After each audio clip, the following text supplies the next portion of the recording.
बारिश के बाद की सुबह एक नई शुरुआत लेकर आती है। क्लास बड़ी थी और यही वजह थी कि आदित्य खुद भी कनक के पसीने से तरबतर शरीर को नोटिस नहीं कर पाया। लतिका ने जब कनक को देखा तो वो घबरा गई। उद्धरण चिन्ह डॉट डॉट डॉट कनक 46 कैरेक्टरलेस। भले ही हमें किसी से अपने प्यार का एहसास नहीं हो, लेकिन उसको किसी और के साथ देखकर जलन तो जरूर होती है। क्यों? विस्मयादिबोधक चिन्ह dot dot dot dot carat carat carat carat carat carat carat carat carat carat carat carat carat carat carat carat carat carat उद्धरण चिन्ह डॉट डॉट डॉट मिस दीवान, लगता है यहाँ पर काम कर करके आप कुछ ज्यादा ही बोर हो गई हैं। या फिर आपको आजकल कुछ काम ही नहीं है, जो आप इधर उधर किसी से भी फ्लर्टिंग करते हुए घूम रही है। लेकिन याद रखिए, ये मेरा ऑफिस है, ना कि कोई बार या मॉल। गुस्से से आग बबूला होते हुए अपने केबिन के दरवाजे पर खड़े माहिर ने सामने कशिश को मिहिर की बाहों में देखा। तब उसका खून खौल उठा। उसकी आंखें गुस्से से आग उगल रही थी और उसके हाथों की मुट्ठियां भींच गई थी। उसे देखकर ऐसा लग रहा था कि जैसे अपनी आंखों से ही पूरी दुनिया तबाह कर देगा। वो इस समय गुस्से और जलन से पागल हो रहा था, लेकिन वो उसे सबके सामने दिख भी नहीं सकता था। यही वजह थी उसकी जलन गुस्से के रूप में कशिश पर बरस पड़ी। लेकिन कुछ मिनट मिहिर भी उसके साथ जाएगा, जरा सब्र करो। उद्धरण चिन्ह डॉट डॉट डॉट भाई, आप जैसा समझ रहे हैं वैसा कुछ भी नहीं है। कशिश की तो इसमें कोई गलती ही नहीं है, वो तो मैं ही। उद्धरण चिन्ह dot dot dot keep your mouth shut एड, वो कोई तुम्हारी फैमिली या फ्रेंड नहीं है जो तुम उसे उसके नाम से बुला रहे हो। और मैं अंधा नहीं हूँ समझे, जो मुझे दिखाई नहीं देता है। और तुम यहाँ किस लिए आए हो, जल्दी बताओ और निकलो यहाँ से। और आइंदा कभी मेरे ऑफिस में आना भी मत। कोई काम हो तो कॉल कर लेना, वरना गार्ड से कहकर बाहर निकलवा फेंकूंगा। कशिश को देखने में खोया हुआ मिहिर अचानक अपने भाई की आवाज सुनकर होश में आया। और फिर उसने तुरंत कशिश को उसके पैरों पर खड़ा किया और थोड़ा दूर जाकर खड़ा हो गया। अपनी सफाई और कशिश को डांटना पड़े, इसलिए उसने माहिर को सच बताना चाहा। लेकिन जलन की आग में आग बबूला माहिर उसकी एक भी सुना बगैर उसे पर ही भड़क पड़ा। दरअसल उसके कहे गए शब्द ऐसे थे मानो वो कशिश को नीचा दिखाने के लिए बेइज्जत कर रहा था। और यही वजह थी कि कशिश की आंखें नम हो गई थी। दरअसल मिहिर की तरह माहिर अपने शब्दों के साथ अच्छा नहीं था। उसके अंदर भी रणवीर वाले ही सारे गुण थे। वो प्यार और फीलिंग्स के मामले में बिल्कुल जीरो था। और यही वजह थी कि उसके कहने का मतलब कुछ और था और समझने वाला कुछ और ही समझ रहा था। मिहिर माहिर को जानता था, इसलिए उसे खास फर्क नहीं पड़ा। लेकिन कशिश की आंखों में नमी देखकर उसे माहिर पर थोड़ा गुस्सा भी आ रहा था। लेकिन वो सच्चाई जानते हुए उसे दोषी भी नहीं ठहरा सकता था। उद्धरण चिन्ह डॉट डॉट डॉट भाई प्लीज एक बार हमारी बात तो। उद्धरण चिन्ह डॉट डॉट डॉट मैंने कहा अभी जाओ यहाँ से, बाद में मैं तुमसे बात करूंगा। उद्धरण चिन्ह डॉट डॉट डॉट लेकिन भाई, मिहिर ने माहिर को सच्चाई बताने की फिर एक कोशिश करने का सोचा। लेकिन माहिर का गुस्सा कहो या जलन, खत्म होने का नाम ही नहीं ले रही थी। उसने एक बार फिर मिहिर को डांटते हुए अपनी ठंडी आवाज में बोला। दरअसल कशिश एम्प्लॉय को समझाने के बाद वहां से जाते हुए आगे अपने कदमों को बढ़ाया। लेकिन एक पेपर हवा से उड़कर आने की वजह से वो स्लिप हो गई, जिसकी वजह उसकी हिल्स थी। लेकिन किस्मत थी मिहिर उसी समय उसी फ्लो पर लिफ्ट से पहुंचा। और फिर वही हुआ जो होना था। उसने कशिश को जमीन पर गिरने से बचा लिया, वरना हिल्स की वजह से उसके पैर में मोच भी आ सकती थी। लेकिन माहिर की गलत फहमी, उफ, हाय कशिश की फूटी किस्मत। एक लंबी गहरी सांस लेकर माहिर ने कशिश को देखा और अपनी ठंडी आवाज में गुस्से के साथ उसको बोला। उद्धरण चिन्ह डॉट डॉट डॉट। मिस दीवान, तुम ये नैन मटक का इस ऑफिस के बाहर करना। तुम जैसी लड़कियों को मैं बहुत अच्छे से जानता हूँ। जहाँ हैंडसम लड़का देखा नहीं, तितली की तरह उसके पैसों और लुक्स। आगे बोलने की जरूरत मुझे नहीं है शायद। जलन और गुस्से में माहिर के मुंह में जो आ रहा था, वो बोले जा रहा था। वो इस बात से बेखबर था कि उसके कहे गए शब्द आज कशिश के कैरेक्टर को गिरा हुआ बता रहे थे। कोई भी यही समझेगा कि वो उसे इनडायरेक्ट लूज कैरेक्टर बोल रहा था। यही वजह थी कि कशिश दूसरी तरफ मुंह करके खड़ी हो गई, क्योंकि उसके आंसू अब खुद को बाहर आने से और नहीं रोक पाए। लेकिन भले ही आंसू निकलते जा रहे थे, लेकिन उसके मुंह से एक उफ तक ना निकली। मिहिर का दिल कशिश को इस हालत में देखकर परेशान सा होने लगा कि तभी माहिर वहां से जाते हुए कशिश को बिना देखे हुए ही बोला। उद्धरण चिन्ह डॉट डॉट डॉट। जाकर अपना काम करो। तुम्हें यहाँ काम करने के लिए सैलरी मिलती है, लड़के फंसाने के लिए नहीं। उसके बाद वो वहां से अंदर चला गया। मिहिर को अब गुस्सा आ गया और वो उसके पीछे पीछे जाते हुए केबिन में आ घुसा और गुस्से में माहिर को देख एक लंबी गहरी सांस छोड़ते हुए बोला। उद्धरण चिन्ह डॉट डॉट डॉट। भाई, आप ऐसे कैसे किसी लड़की को बोल सकते हो?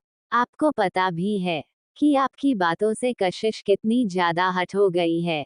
वो रो रही थी, लेकिन आपको क्या फर्क पड़ता है? आपको अंदाजा भी है, आपके कहे गए शब्द किसी भी लड़की को कैरेक्टर लेस दिखाने के लिए थे। अचानक ही माहिर ने मिहिर की आवाज सुनी, तो उसकी भौहें सिकुड़ते हुए उस पर जाकर जम गईं। लेकिन मिहिर नहीं रुका और उसी तरह बोला। उद्धरण चिन्ह डॉट डॉट डॉट। भाई, आपको नहीं पता, लेकिन आप गुस्से में हर बार उसे नीचा दिखाने की कोशिश करते हो। मुझे पता है आप अपने शब्दों में अच्छे नहीं हैं, लेकिन इसका मतलब ये नहीं कि आप कुछ भी बोले। वो आपको कभी कहती नहीं, लेकिन वो हर पल आपके साथ रहते हुए आपकी बात सुनकर तिल तिल कर मरती है। उसके ऊपर उसकी बहन की जिम्मेदारी है, वरना वो कब का इस ऑफिस को छोड़कर हमेशा के लिए चली जाती। इसलिए आगे से कुछ भी बोलना तो सोच समझ कर बोलना। आपको कोई हक नहीं है उसके कैरेक्टर को जज करने का। आज माहिर मिहिर की हिम्मत देखकर काफी ज्यादा हैरान हो गया था, क्योंकि उसने अपने छोटे भाई को इतना ज्यादा सीरियस और किसी के लिए इतना ज्यादा प्रोटेक्टिव कभी नहीं देखा था। आज से पहले मिहिर ने कभी भी उससे बात भी ऐसे नहीं की थी। हंसी मजाक में वो उसे लड़ता झगड़ता रहता था, लेकिन सीरियस लड़ाई दोनों भाइयों के बीच कभी भी नहीं हुई थी। और मिहिर कभी इतना सीरियस भी नहीं हुआ था। अपनी बात खत्म करने के बाद मिहिर वहां एक पल भी नहीं रुका और तेज कदमों के साथ केबिन से बाहर निकल गया। लाइक कमेंट शेयर कीजिए और प्लीज अपनी रिव्यूज दीजिए। Thank you. अचानक उसकी आवाज सुनकर काजल का भी ध्यान उस तरफ गया, और कनक की हालत देखकर काजल की भी आंखें हैरानी और चिंता की वजह से खली की खुली रह गई। उद्धरण चिन्ह डॉट डॉट डॉट। मैं ठीक हूँ। कनक ने खुद को शांत करने की कोशिश करते हुए एक नजर उन दोनों को परेशान देखा और आंखों के सारे शांत रहने को बोलकर खुद को संभालने की कोशिश करने लगी। इस खड़े होने में काफी ज्यादा तकलीफ हो रही थी। वो नीचे पड़े अपने बैग से अपनी दवाई भी नहीं निकल सकती थी। दरअसल जब से उसने अपने माँ और बाबा की इतनी खराब हालत देखी थी, उसके बाद उसे पैनिक अटैक्स आने लगे थे, जो ज्यादातर उनके बारे में सोचकर ही आते थे। वो उनके साथ अच्छी यादों को याद करना चाहती थी, लेकिन कभी कभी उसका तेज दिमाग उसके लिए श्राप साबित हुआ, जो इस रात के भयानक मंजर को उसकी आंखों के सामने लाकर पटक देता था। उसकी दवाई उसके बैग में थी, जो नैना और कशिश के बैग में भी एक्स्ट्रा पड़ी रहती थी, क्योंकि कब कनक को जरूरत पड़ जाए किसी को खबर थी। कनक की हालत देखकर लतिका और काजल हैरान के साथ साथ परेशान भी हो गई थी। कनक खुद को किसी के सामने कमजोर नहीं दिखा सकती थी। उसे बिल्कुल भी पसंद नहीं था कि दुनिया उसे बेचारी नजरों से देखे। इसलिए उसने खुद को संभाल रखा था कि तभी अचानक आदित्य की आवाज वो खुद के शरीर को ढीला छोड़कर डेस्क सा पर किसी गुड़िया की तरह गिर गई। अचानक आदित्य की आखिरी लाइन एक बार फिर कनक की दुखती नस पर हाथ रख दिया था। अगले ही पल उसकी थोड़ी शांत हालात और भी नाजुक हो गई और उसके हाथ जल्दी से अपने बैग की ओर पहुंचे। जैसे कोई अस्थमा का मरीज ऑक्सीजन मास्क ना मिलने पर तड़पता था। उसकी गहरी और भारी सांस लेना लतिका और काजल ही महसूस कर पा रही थी। बाकी के स्टूडेंट तो अपने में ही लगे हुए मस्त थे। कांपते हाथों से कनक ने अपने बैग से एक छोटा सा बॉक्स निकाला, जिसके अंदर एक टैबलेट मौजूद थी, जो साइज में काफी ज्यादा छोटी थी। अगले ही पल कनक ने बेचैनी भरे चेहरे के साथ अपना सर नीचे झुकाया और एक झटके में ही एक टैबलेट को निकाला और मुंह में डाल लिया। उद्धरण चिन्ह डॉट डॉट डॉट। कनक, उसकी ऐसी हालत देखकर लतिका और काजल के चेहरे का रंग उड़ गया। उन्हें लगा कि कनक सिर्फ घबरा रही थी, लेकिन अब कुछ ज्यादा ही सीरियस हो रहा था। लेकिन कनक ने उन्हें आंखों से चुप रहने को बोला। अगली पल आंखें बंद करने के बाद उसने अपनी आंखें बंद कर ली और लंबी गहरी सांस से लेते हुए खुद को शांत करने की कोशिश करने लगी। लेकिन दवाई लेने के बाद इसका असर तुरंत दिखने लगा और 2 मिनट लगे कनक को शांत होने में। उसके बाद आदित्य उनका लेक्चर लेने लगा। तीनों के साथ साथ बाकी सभी स्टूडेंट भी सब गौर से सुन रहे थे। भले ही कुछ भी क्यों ना हो, लेकिन आदित्य टीचिंग फील्डिंग में भी काफी ज्यादा होना और ब्रिलियंट टीचर था। कपूर इंडस्ट्रीज। उद्धरण चिन्ह डॉट डॉट डॉट। तुम क्लाइंट के सामने इसे इस तरह रिप्रेजेंट करोगी। मैंने तुम्हें अच्छे से समझाया है ना। उसे पूरी तरह से कंप्लीट करो और उसके बाद वापस मुझे दिखाओ।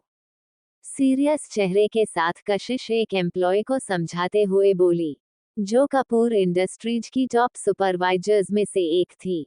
लेकिन उन सभी को कशिश की एबिलिटीज और उसके काम पर पूरा भरोसा था। आखिरकार इन सालों में सभी लोगों ने उसकी एबिलिटीज और उसकी क्वालिफिकेशन को बहुत ही अच्छे से देख लिया था। वो चाहे तो अब खुद की भी एक फॉर्म बिजनेस फील्ड में एस्टेब्लिश कर सकती थी। हालांकि उसने ऐसा बिल्कुल भी नहीं किया। वो सिर्फ यहाँ पर काम करते हुए ही खुश थी। उसने काफी कम उम्र में और कॉलेज टाइम से ही ऑफिस ज्वाइन कर लिया था, इसलिए किसी को भी उसे पर बिल्कुल शक नहीं था। सभी एम्प्लॉयज को अच्छे से समझाते हुए अपना काम अच्छे से करते हुए कशिश ने उन्हें वापस भेज दिया। वही अपने केबिन में बैठा हुआ माहिर लैपटॉप में देखते हुए कुछ सोच रहा था। उद्धरण चिन्ह डॉट डॉट डॉट। क्या मुझे पूछना चाहिए, लेकिन अगर उसने कुछ गलत समझ लिया तो? हाँ, तो मेरे लिए उसके दिल में कौन सी फीलिंग्स है? मैं तो उसे सिर्फ थैंक्स बोलना चाहता हूँ, और वो भी सिर्फ इसलिए कि उसने मीटिंग को बहुत अच्छे से हैंडल किया। दरअसल कल एक क्लाइंट के साथ इम्पोर्टेंट मीटिंग थी, जिसे कशिश ने काफी अच्छे से हैंडल किया और जो वो हमेशा ही करती आई थी। हाँ, वो मीटिंग खासी लेकिन इतनी भी नहीं। लेकिन फिर भी माहिर उसे डिनर पर ले जाना चाहता था। लेकिन वो इस बात को एक्सेप्ट नहीं कर सकता था कि वो मीटिंग की वजह से उसे थैंक्स बोलने के लिए नहीं बल्कि खुद की खुशी के लिए डिनर पर ले जाना चाहता था। उसका सो कॉल्ड ईगो उसे ऐसा करने से रोक रहा था। इसलिए अपने दिल को समझने के लिए वो सिर्फ थैंक्स का बहाना दे रहा था। लेकिन वो खुद भी नहीं जानता था कि उसने कितने सारे रेस्टोरेंट को इसी चक्कर में रिजेक्ट कर दिया था। अब कुछ कुछ होना शुरू हो गया था, लेकिन एहसास नहीं हुआ था। तभी उसने कुछ और फोटोस रिसर्च की, लेकिन कुछ भी जब नहीं मिला, तब उसने फ्रस्ट्रेशन में गुस्से में आकर खुद से बोला, उद्धरण चिन्ह डॉट डॉट डॉट।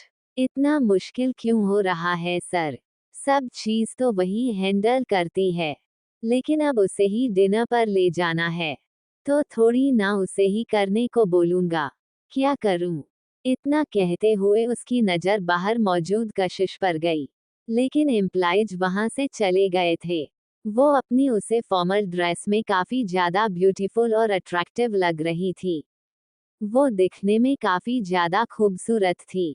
लेकिन आज माहिर को कशिश कुछ ज्यादा ही आकर्षक और ब्यूटीफुल लग रही थी। यही वजह थी कि वो मुस्कुराए बिना नहीं रह पाया और अगले ही पल अपनी जगह से खड़े होकर केबिन के बाहर निकल गया। लेकिन अपनी जगह से खड़े होकर उसे बाहर निकलने में लगभग 2 मिनट का समय लगा। और इसी 2 मिनट में कुछ ऐसा हो गया कि केबिन से बाहर निकलते ही माहिर ने सामने का नजारा देखा। तो उसकी आंखें गुस्से से लाल आग उगलते हुए सुर्ख लाल हो गई। उसके जबड़े भींच गए और उसके हाथों की मुट्ठियां कस गई। गुस्से के मारे उसके माथे की नसें फूलना लगी और उसकी पहनी और गुस्से भरी नजरें कशिश पर पड़ी।